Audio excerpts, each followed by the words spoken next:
Break के बाद एक बार फिर से स्वागत है आप सभी का। तो अगले मुद्दे की ओर रुख कर लेते हैं। आर्यन को मिलेगी जेल से छुट्टी, ये बड़ा सवाल, क्योंकि पिछले 2 से 3 दिन से सुनवाई जो है वो कोर्ट में जारी है, लेकिन अभी तक इस पर फैसला नहीं हो पाया है। ड्रग्स केस में फंसे शाहरुख खान के बेटे आर्यन खान की जमानत का पेच एक बार फिर से फंस गया है। आर्यन की जमानत पर बॉम्बे हाईकोर्ट ने गुरुवार के लिए सुनवाई जो टाल दी थी, जिसके बाद आज दोपहर 2:30 बजे के बाद कोर्ट में फिर से सुनवाई शुरू होगी। सुनवाई के टलने के कारण आर्यन को आर्थर रोड जेल में ही रात बितानी पड़ी। आपको बता दें कि मुंबई क्रूज ड्रग्स केस में बॉम्बे हाईकोर्ट में आर्यन खान की जमानत याचिका पर बुधवार को सुनवाई हो रही है। आज 2:30 बजे ये सुनवाई शुरू होगी।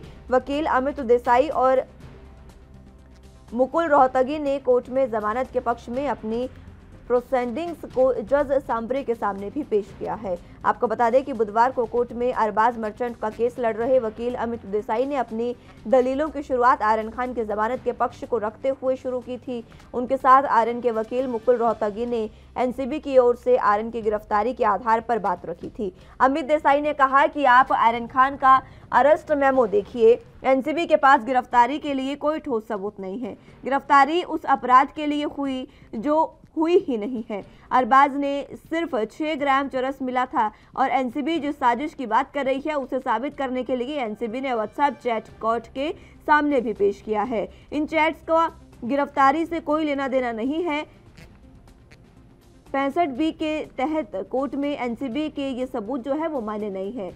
फोन सीज नहीं किया जा सकता। इसी के साथ उन्होंने और भी कई बातें कही। आपको बता दें कि जो सुनवाई टाल दी गई थी उसमें अरबाज मर्चेंट की ओर से जो सुनवाई हुई, जो उनके वकील ने दलीलें दी, उसके बाद गुरुवार को सुनवाई टाल दी गई, जिसके बाद आज एक बार फिर से आर्यन की जमानत को लेकर बॉम्बे हाईकोर्ट में सुनवाई होगी। वहीं दूसरी तरफ आर्यन खान केस में मुख्य गवाह किरण गोसावी को महाराष्ट्र से पुणे से गिरफ्तार कर लिया गया है। गोसावी पर ये कार्रवाई धोखाधड़ी मामले में की गई है।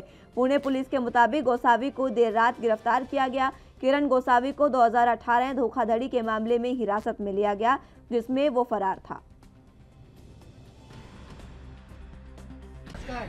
ये तीनों के ऊपर जो भी सेक्शंस लगे हुए हैं वो सेक्शन सबके कॉमन है और अरेस्ट के टाइम पे भी यही सेक्शंस पुट अप हुए थे, इंक्लूडिंग सेक्शन 35 जो कि मेंटल स्टेट की बात करता है। उसके बाद आगे जब रिमांड कैरी ऑन हुआ है तब इन्होंने सेक्शन 29 इन्वोक किया है, जो कि कम्प्लीटली अनजस्टिफाइड है, क्योंकि सेक्शन 29 जो है वो एनडीपीएस का वो कंप्लीट नहीं है अब हमारे सबमिशन में।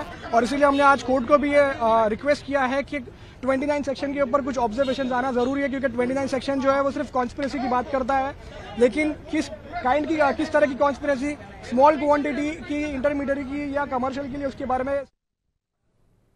तो चलिए इसी पर चर्चा की शुरुआत करते हैं। हमारे साथ दोनों गेस्ट मौजूद हैं, उनका तारुफ आपसे करवा देते हैं। निसार शेख जी हमारे साथ एनसीपी का पक्ष रखने के लिए मौजूद है, बहुत स्वागत है सर आपका। इसी के साथ खेमचंद शर्मा जी हमारे साथ बीजेपी का पक्ष रखने के लिए मौजूद है, आपका भी बहुत स्वागत है सर। सबसे पहले निसार जी आप ही के पास आना चाहूंगी। लगातार जिस तरीके से ये मुद्दा गर्माता जा रहा है उसमें कहीं ना कहीं जो एनसीपी है, एनसीपी, कांग्रेस और महाराष्ट्र की महाविकास आघाड़ी सरकार जिसमें शिवसेना भी शामिल है, ये जो तमाम तीनों ही पार्टियां हैं गठबंधन में, ये कहीं ना कहीं इस तमाम जांच को भटकाने की भी कोशिश कर रही हैं और आर्यन खान को सीधे तौर पर बेगुनाह भी मान रही हैं। किस आधार पर आप उन्हें बेगुनाह मान रहे हैं, मैं जानना चाहूंगी आपसे। मैं मुंबई राष्ट्रवादी कांग्रेस का संगठन सचिव होने के नाते आप तमाम सभी जनता से और आपसे सबको दिल से सलाम करता हूं और मैं कहना चाहता हूं कि हमें एनसीपी को और कांग्रेस को, शिवसेना को, हमें हमारे संविधान पे पूरा भरोसा है, लेकिन आज ये जो कुछ नाम बदल के जिन ऑफिसर्स ने इसमें रेड की है, जो भगोड़े जैसे गोसावी या ऐसे लोगों के इसमें हस्तक्षेप के कारण जो शंका पैदा होती है, हम सत्ता में हैं, लोगों को, संविधान को सुरक्षित करते हुए लोगों को हमें न्याय देने का काम करना है। इस वजह से हम सच्चाई के तथ्य सामने लाने की कोशिश कर रहे हैं और हमारी सबसे रिक्वेस्ट है कि कुछ दिन के लिए ये जो कानून को तोड़ के अपना कुछ उल्लू सीधा करने के लिए, दूसरे कुछ पाप छुपाने के लिए जो मासूमों को फंसाने का काम कर रहे हैं, हिंदुस्तान की जनता, हिंदुस्तान का संविधान और हिंदुस्तान में महाराष्ट्र में बैठी हुई सरकार न्याय देने का काम करने का काम कर रही है और वही उसी रास्ते पे हम गांधी जी के रास्ते पे सत्य मार्ग पे हम चल रहे हैं और सबसे ये उम्मीद है कि इसमें हक का साथ है। ठीक है, खेमचंद शर्मा जी आपके पास आना चाहूंगी। निसार शेख जी कह रहे हैं कि संविधान पर उन्हें पूरा विश्वास है और इसीलिए उन्होंने तमाम लोगों से अपील की है कि सच का साथ दें। एक बार फिर से उन्होंने आरोप लगा दिए हैं वानखेड़े पर, समीर वानखेड़े पर, कि उन्होंने फर्जीवाड़ा किया है। मैं आप ही से आपकी प्रतिक्रिया इस मुद्दे पर जानना चाहूंगी। देखिए, अगर एनसीपी को, कांग्रेस को और शिवसेना को संविधान पे भरोसा है तो संवैधानिक जो संस्था अपना काम करें, उनको अपना काम करने दें। उनको लटकाने भटकाने का और उनको बदनाम करने का काम ये लोग कर रहे हैं। इससे पता चलता है इनकी दाढ़ी में चिंता है और ये लोग संवैधानिक तरीके से जो काम कर रहे थे उनको पकड़े लोगों को लेने की क्या जरूरत थी? हमारे देश में नवाब साहब अलग अलग तरीके से आपके पास एक बार स्टार्टिंग कमेंट हो जाए, उसके बाद डिबेट ओपन करेंगे, मैं लूटूंगी आपके पास। उनके दामाद फंसते हैं, 8 महीने तक जेल में रहते हैं, तब वो मुंह सील के रखते हैं और अब आर्यन खान के कंधे पर रखे वो बंदूक चला रहे हैं और इस समय नुकसान आर्यन खान को ही हो रहा है। वो अनर्गल जो बातें कर रहे हैं उससे केस में डिले हो रहा है और केस में डिले हो रहा है, कोर्ट को भी कंफ्यूजन होगा और उससे आर्यन खान को ही नुकसान होने वाला है, उसको कोई फायदा होने वाला नहीं है। यहाँ पे पर्सनल खुंदस निकालने के लिए दूसरे के कंधे पे बंदूक रखी जा रही है। देखिए, भारतीय जनता पार्टी को किसी के खिलाफ कोई भी पर्सनल प्रॉब्लम नहीं है। हम ये चाहते हैं हमारे युवा जो नशे का इस समय कारोबार चल रहा है, नशे की इस समय जो लत चल रही है उसमें ना पड़े, वो दूर रहे, नशे से दूर रहे और जो कानून है अपना काम करेगा। अगर कोर्ट को लगता है कि बेल मिलनी चाहिए तो बेल मिलेगी, उसमें कोई प्रॉब्लम नहीं है और किसी को कोई परेशानी भी नहीं है। लेकिन जिस तरीके से नवाब मलिक पिच कर रहे हैं, जिस तरीके से एक ऑफिसर को बदनाम करने की कोशिश कर रहे हैं, उनके पर्सनल डेटा को पब्लिक में एक्सपोज कर रहे हैं, तो ये तो कहीं से भी सही नहीं है। और ऐसे कृत्यों से पता चलता है कि नवाब मलिक और एनसीपी और कांग्रेस की जो सरकार वहां पे है महाराष्ट्र में, वो पूरी तरीके से कहीं ना कहीं ऐसे गोरख धंधे में शामिल है। इसीलिए वो परेशान है, फ्रस्ट्रेटेड है और फ्रस्ट्रेशन में, परेशानी में वो मीडिया में अनर्गल बातें कर रहे हैं। ठीक है, आप दोनों का स्टार्टिंग कमेंट हो चुका है, डिबेट ओपन रहे कि आप दोनों एक दूसरे से क्रॉस क्वेश्चन भी कर सकते हैं। शेख साहब, अब आप अपनी बात रख सकते हैं। आप खेमचंद शर्मा जी की बातों में कुछ कहना चाह रहे थे। मुझे बोल रहे हैं आप? जी बिल्कुल। मैं फिर से वही कहना चाहूंगा कि आज हमारा ये देश को जो कुछ लोगों ने, जो जनता ने जिनके हाथ में बागडोर दी थी, उन कुछ लोगों ने अपने पर्सनल स्वार्थ और कुछ व्यापारियों के लिए हमारे इस देश का जो इन्होंने एक दिशा मोड़ने का काम किया है, इसके सामने हमारे इस देश की जनता, हमारा संविधान, हमारी सरकारें और हम सब कार्यकर्ता झुकने वाले नहीं हैं। इन लोगों ने आपने संविधान की बात की है, मैं आपसे जानना चाहूंगी, उद्धव सरकार जो है, उद्धव ठाकरे, वो खुद ये बात कहते हैं कि महाराष्ट्र में घर घर तुलसी का प्रचार किया जा रहा है, लेकिन अभी आप इस बात को भी नहीं नकार सकते कि फिलहाल महाराष्ट्र में घर घर चरस, गांजा, ड्रग्स, ये तमाम चीजें मिल रही है। मैडम, ये बॉर्डर पे से ये जो बाहर गाँव से, बॉर्डर से जो चरस, गांजा अंदर आता है, इसका जिम्मेदार कौन है? तो ये एक जो अरबों रुपए का जो स्टैंडल पकड़ा गया था, उसको छुपाने के लिए अचानक रेड होती है। हम सब लोगों को इस बात पे ध्यान देना पड़ेगा कि तो हमारे महाराष्ट्र की सरकार ध्यान क्यों नहीं दे रही है? क्या कर रही है आपकी पुलिस? अगर इस तरीके से लगातार महाराष्ट्र में भी ड्रग्स का कारोबार चल रहा है, लगातार महाराष्ट्र में, ठीक है आपने कहा बॉर्डर से आ रहा है, वो केंद्र सरकार की खामी हुई, लेकिन अगर बॉर्डर से आपके राज्य में आ रहा है तो ये तो राज्य सरकार का भी फर्ज है ना कि उसको रोके। मैडम, हमारी महाराष्ट्र की पुलिस बहुत अच्छी तरीके से दिनों रात जाग के काम कर रहे हैं। आज अगर हमारी पुलिस का आप हाल देखोगे, उनको 24 घंटा छुट्टी नहीं मिलती है। उनके मासूम बच्चों को कोरोना के टाइम पे उनको घर को जाने को नहीं मिला है। उसके बावजूद भी शेख साहब, आप ये मान लें कि जो ड्रग्स का कारोबार है वो पूरे तरीके से महाराष्ट्र में फल फूल रहा है। मैं लूटूंगी आपके पास, खाली पूरे हिंदुस्तान में चल रहा है, इसको रोकने का काम। लेकिन महाराष्ट्र में सबसे ज्यादा है ना शेख साहब। आप हिंदुस्तान की बात कर रहे हैं, केंद्र सरकार पर आपने ठीकरा फोड़ दिया, लेकिन राज्य सरकार का भी तो काम है ना। कुछ चंद जगहों पर, कुछ चंद एयरपोर्ट पर, वहां पर आप ड्रग्स पकड़ रहे हैं, लेकिन बाकी जगहों का क्या? महाराष्ट्र सरकार फिलहाल क्या कर रही है? महाराष्ट्र सरकार जो उचित कार्रवाई है, जो ध्यान देना चाहिए, वैसा ध्यान देने का काम कर रही है। आप लोगों के सहयोग से हर जगह, हर मोहल्ले में, हर गली में पूरी तरीके से हम तैनात हैं। अब आगे ये सब चीजें आज हमारे निदर्शन में आने के बाद में सब एक्टिव है, पुलिस अपना काम बराबर से कर रही है। ठीक है खेमचंद शर्मा जी, पुलिस अपना काम बराबर से कर रही है, बावजूद इसके कुछ चंद जगहों पर ड्रग्स पकड़े जाते हैं, लेकिन उसके बाद भी सिर्फ पूरे महाराष्ट्र की ही नहीं, अगर मुंबई की भी बात कर ले तो पूरे बॉलीवुड में इस तरीके से ड्रग्स का धंधा, ड्रग्स का काला कारोबार चल रहा है, लेकिन सरकार को भनक तक नहीं लगती। देखिए, महाराष्ट्र में जो महाराष्ट्र वसूली सरकार जो चल रही है वो सिर्फ और सिर्फ वसूली में इंटरेस्टेड है, सिर्फ और सिर्फ कमीशन खोरी में इंटरेस्टेड है, सिर्फ और सिर्फ अपनी सत्ता बचाने में इंटरेस्टेड है। जनता ने भी उनको सत्ता नहीं दी, उन्होंने नाजायज गठबंधन करके सत्ता हत्या ली और आज वो पूर्ण रूप से सिर्फ और सिर्फ वसूली में लगे हुए हैं। मैं पुलिस पे दोषारोपण नहीं करता, लेकिन पुलिस को चलाने वाली जो अथॉरिटीज है, पुलिस को चलाने वाली जो सरकार है, वो ही कमीशन खोरी करती है, वही पुलिस को ये टारगेट देती है कि इतने पैसे आपको इकट्ठे करना है, चाहे कैसे भी इकट्ठे करो। तो किस तरीके से पुलिस प्रशासन काम करेगा, और ये सबके सामने हमारे केस आया है, किस तरीके से चीजें पब्लिक डोमेन में है, ये पुलिस को काम करने नहीं दे रहा। दोबारा अपने आप ही कह रहे हैं कि 24-24 घंटे पुलिस काम करे। अरे वो भी इंसान है, आप क्यों व्यवस्था नहीं करते? आप क्यों नई रिक्रूटमेंट करते?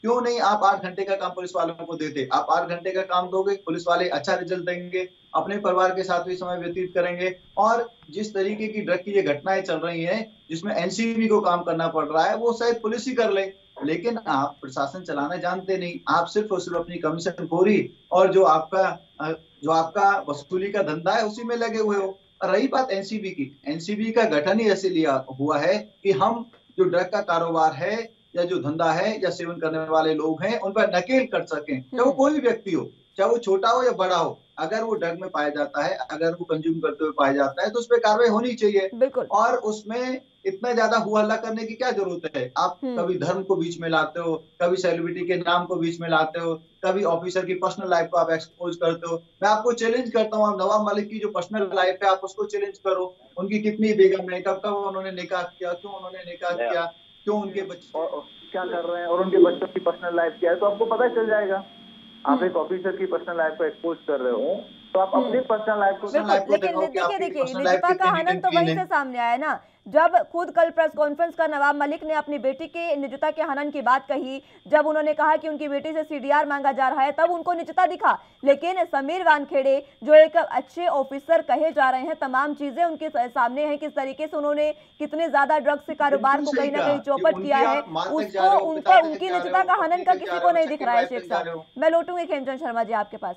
शेख साहब, अपनी बेटी की निजता का हनन पार्टी देख रही है, खुद नवाब मलिक देख रहे हैं, उस अधिकारी की निजता का क्या? अपने बेटे और दूसरे के बेटे का इसमें बिल्कुल सोचने का कोई सवाल पैदा नहीं होता है।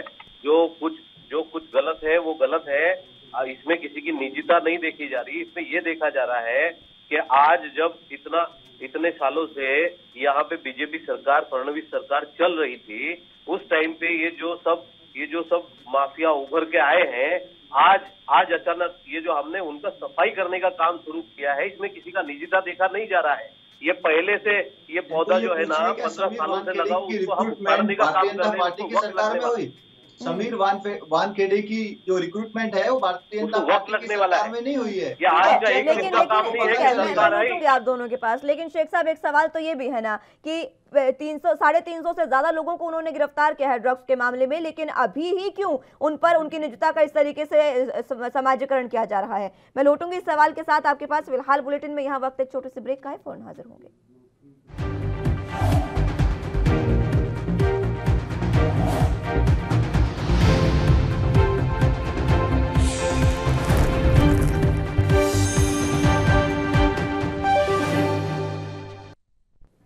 ब्रेक के बाद एक बार फिर से स्वागत है आप सभी का। तो चलिए चर्चा की शुरुआत एक बार फिर से कर लेते हैं। शेख साहब, आप भी के पास आना चाहूंगी।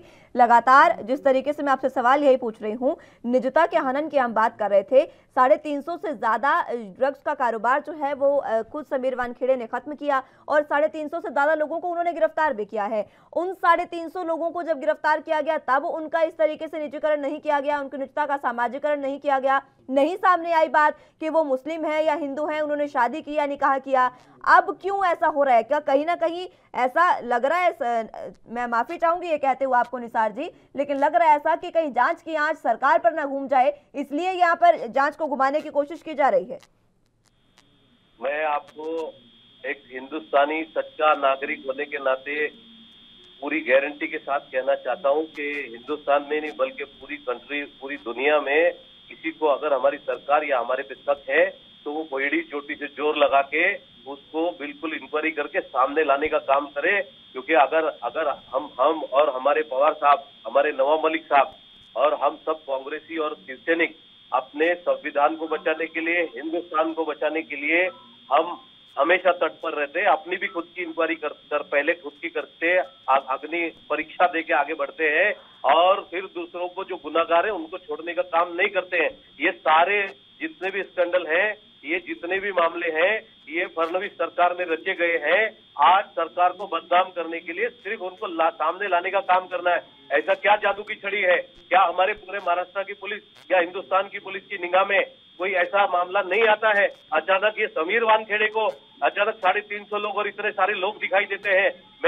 मैं आपसे ये रिक्वेस्ट करता हूँ कि हम निष्पक्ष जांच करके, हम निष्पक्ष इंक्वायरी करके उसको सत्य दिखाने का काम करें, ताकि हमारा हिंदुस्तान फिर से एक सोने की चिड़िया बनने का काम करे। और जो लोग सच्चाई पर चल रहे हैं वो किसी का पक्ष नहीं ले रहे हैं, किसी को पर्सनली बदनाम नहीं करते हैं। मैं एक राष्ट्रवादी कांग्रेस का सच्चा कार्यकर्ता होने के नाते, पवार साहब का कार्यकर्ता होने के नाते, महाराष्ट्र का सदस्य होने के नाते आह्वान करता हूँ कि आज हमारा एक एक जन कार्यकर्ता बाहर निकलने लगा है। जो कोई लोग इसमें लिप्त है, वो गवर्नमेंट अधिकारी होने दो, वो राजनेता होने दो, वो कोई साधारण लोग होने दो, हम उनको छोड़ने का काम नहीं करेंगे, बल्कि उनको उनकी जगह दिखाने का काम करेंगे। ये आपको मैं यहाँ से बैठ के ये वादा लेता हूँ, ये शपथ लेता हूँ संविधान की, आप हमारा साथ दें, सहयोग करें। जो महाराष्ट्र सरकार को बदनाम करने का जो काम किया जा रहा है, वो लोग है ना हमेशा के लिए बदनाम करते रहेंगे। मैं उनसे सवाल करना चाहता हूँ, जो पुलवामा हुआ था जिसमें हिंदू मुसलमान मारे गए थे, उनका जवाब कौन देगा?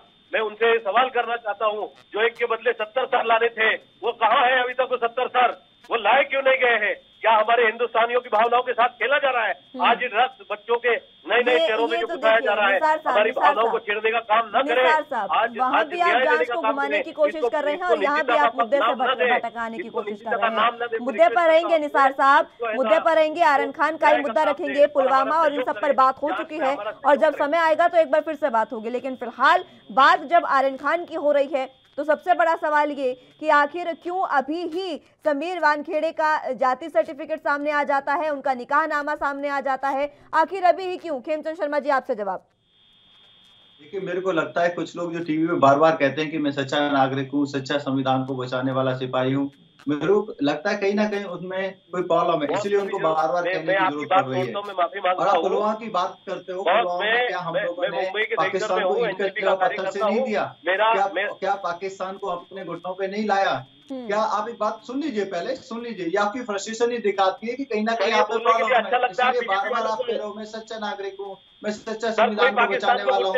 आप सच्चे नागरिक हो, सच्चे हिंदुस्तानी हो, तो पाकिस्तान के मिनिस्टर ने जो हिंदू मुस्लिम पे कमेंट किया था, जो बोलना चाहिए था। क्यों नहीं आपके नाम वाले बोले? क्यों नहीं आप लोग बोले? पाकिस्तान का जो मिनिस्टर है वो इंडियन मुस्लिम के बारे में कैसे बात कर सकता है? कैसे कह सकता है पाकिस्तान की जीत को सेलिब्रेट कर रहे हैं? वहां पे तो आप चुप हो जाते हो और बाद में कहते हो मैं सच्चा मुसलमान हूँ, मैं सच्चा नागरिक हूँ, मैं सच्चा महाराष्ट्रियन हूँ। अगर आप सच्चे हो और आप संविधान को मानते हो तो संवैधानिक संस्थाओं को काम करने दो। मीडिया में जाके लटकाने भटकाने का काम क्यों कर रहे हो? अगर आपकी सरकार पे कोई भी एविडेंस है और अगर आपके पास कोई भी साक्ष्य है तो उसको कोर्ट में दो। केस कोर्ट में कोर्ट डिसाइड करेगी, अथॉरिटी डिसाइड करेंगी। आप और मीडिया डिसाइड नहीं कर सकते कि समीर वानखेड़े गलत है या सही है। अगर वो गलत है तो कोर्ट डिसाइड करेगी, उनको सजा मिलेगी। अगर वो सही है तो आप क्यों हल्ला मचा रहे हो? सही है तो उनको तो काम करने दो। इससे पता चलता है कि आपको डर है कि आपकी सरकार के और मंत्री संतरी कार्यकर्ता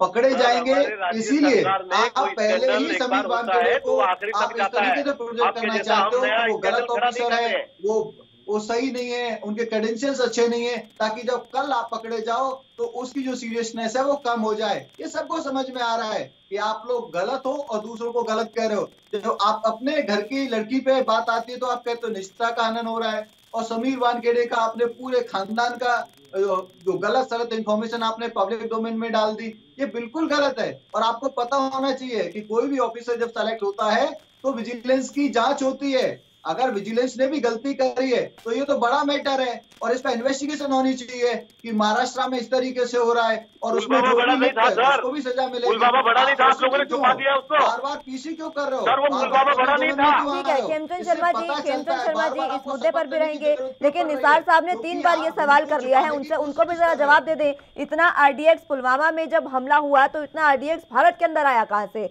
आप आरडीएक्स की भी बात छोड़ दीजिए, अभी जो तमाम विदेशी बॉर्डर से आपके जो तमाम जो अंतरराष्ट्रीय बॉर्डर हमारे पास लग रहे हैं उनसे सीधे तौर पर ड्रग्स का कारोबार इस तरीके से फल फूल रहा है। बॉर्डर से हमारे भारत में ड्रग्स आ रहे हैं। केंद्र सरकार की भी तो इसमें जिम्मेदारी है ना सर? केंद्र सरकार क्या कर रही है? अगर हम राज्य सरकार की बात कर रहे हैं तो केंद्र सरकार को भी तो इसमें जिम्मेदारी निभानी होगी ना।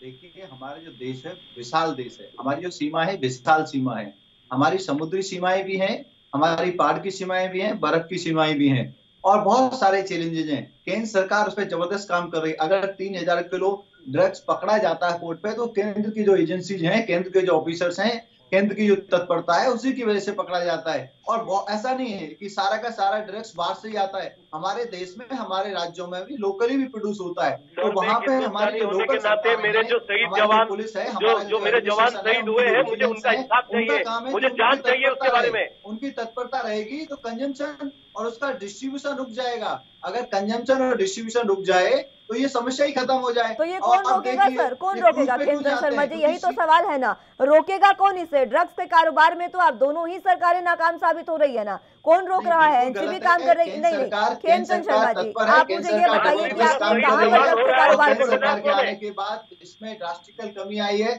लेकिन राज्य सरकारों को इंटरनली इस पे काम करना पड़ेगा। और अभी आप देखिए बीएसएफ का दायरा जैसे ही बढ़ाया जाता है पंजाब में कांग्रेस चलने शुरू हो जाती है, क्योंकि बीएसएफ का दायरा इसलिए बढ़ाया गया ताकि वहाँ पे ड्रग्स का धंधा है, सुरंगों के थ्रू भी पाकिस्तान भेज रहा है, आसमान से जवान जो शहीद हो रहे हैं जांच की जा सके, उसको रोका जा सके, तो वहाँ पे ये परेशान हो जाते हैं।